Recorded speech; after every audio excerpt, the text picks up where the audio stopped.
Welcome back to the Storey Report. My name's Tom Storey. And I'm Cam Wolfrey, and today we have a ton to talk about in the Toronto real estate market. So let's get started. Let's start by looking at the average transaction price in the GTA. So the average price is just over $920,000. But if you're looking in the Toronto core, don't be fooled because the average price of a detached home is just under $1.6 million. Now, when we look at semi-detached homes, the average price in the 416 is just over $1.1 million, and townhomes are sitting at around $793,000. Now, if you're wondering where that puts us in a timestamp, we're about 25% year over year for each asset class, ranging from 22 to 29%. Home prices have remained strong, but what's happening in the condo market, more specifically the 416 area of Toronto? Well, in April, in the 416 area of Toronto, the average price of a condo is $587,000.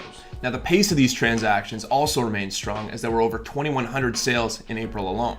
Now, amazingly, we're looking at the strongest performing asset class in condos as year-over-year prices increased 32%. Now let's switch over to what is ultimately the most fascinating story of the month. And that is inventory. We saw higher inventory in April 2017. There was 21,000 new listings, which is actually up 33.6% year over year. We also saw a 3% spike in active listings as well.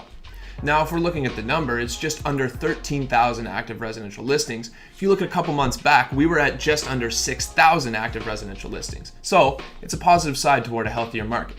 Now, there's three reasons where we think this might be happening. The first one is seasonal. It's the spring market, and generally there are a lot more listings happening during this time.